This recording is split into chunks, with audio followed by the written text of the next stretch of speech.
नमस्कार। आइए एक विचित्र कथा सुने। हमारे जीवन का वास्तविक उद्देश्य क्या है, इस पर भागवत में एक बड़ा ही सुंदर प्रसंग है। राजा परीक्षित को श्रीमद् भागवत पुराण सुनाते हुए जब सुखदेव जी महाराज को 6 दिन बीत गए और तक्षक सर्प के काटने से मृत्यु होने का एक दिन शेष रह गया, तभी राजा परीक्षित का शोक और मृत्यु का भय दूर नहीं हुआ। अपने मरने की घड़ी निकट आते देखकर राजा का मन क्षुब्ध हो रहा था। तब सुखदेव जी महाराज ने परीक्षित को एक कथा सुनानी आरंभ की कि हे राजन, बहुत समय पहले की बात है। एक राजा किसी जंगल में शिकार खेलने गया। संजोगवश वह रास्ता भूलकर बड़े घने जंगल में जा पहुंचा। उसे रास्ता ढूंढते ढूंढते रात्रि पड़ गई और भारी वर्षा पड़ने लगी। जंगल में सिंह, बाघ आदि बोलने लगे। वह राजा बहुत डर गया और किसी प्रकार उस भयानक जंगल में रात्रि बिताने के लिए विश्राम का स्थान ढूंढने लगा। रात के समय में अंधेरा होने की वजह से उसे एक दीपक दिखाई दिया। वहां पहुंचकर उसने एक गंदे बहेलिये की झोपड़ी देखी। वह बहेलिया ज्यादा चल फिर नहीं सकता था, इसलिए झोपड़ी में ही एक ओर उसने मल मूत्र त्यागने का स्थान बना रखा था। अपने खाने के लिए जानवरों का मांस उसने झोपड़ी की छत पर लटका रखा था।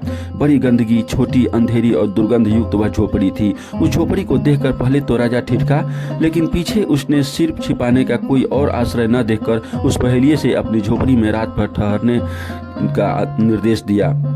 बहेलिया ने कहा कि आश्रय के लोभी राहगीर कभी कभी यहाँ आ भटकते हैं। मैं उन्हें ठहरा तो लेता हूँ, लेकिन दूसरे दिन जाते समय वे बहुत झंझट करते हैं। इस झोपड़ी की गंध उन्हें ऐसे भा जाती है कि फिर वे उसे छोड़ना ही नहीं चाहते और इसी में रहने की कोशिश करते हैं और अपना कब्जा जमाते हैं। ऐसे झंझट में मैं कई बार पड़ चुका हूँ, इसलिए मैं अब किसी को यहाँ ठहरने नहीं देता।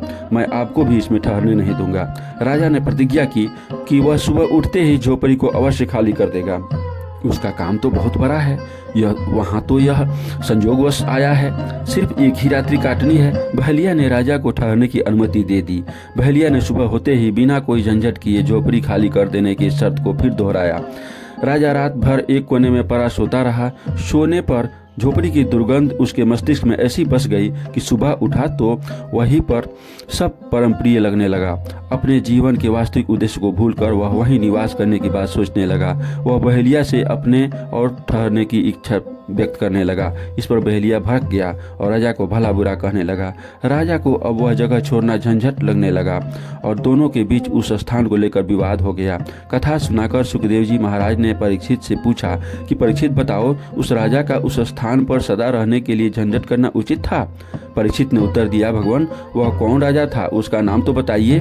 वह तो बड़ा भारी मूर्ख जान पड़ता है, जो ऐसी गंदी झोपड़ी में अपनी प्रतिज्ञा तोड़कर एवं अपना वास्तविक उद्देश्य भूलकर नियत अवधि से भी अधिक रहना चाहता है।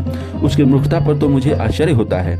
श्री सुखदेव जी महाराज ने कहा कि हे राजा परीक्षित, वह बड़े भारी मूर्ख तो स्वयं आप ही हैं। इस मलमूत्र की गठरी शरीर में जितने समय आपकी आत्मा को रहना आवश्यक था, वह अवधि तो कल समाप्त हो रही है। अब आपको उस लोक में जाना है जहाँ से आप आए हैं, फिर भी आप झंझट फैला रहे हैं और मरना ही नहीं चाहते।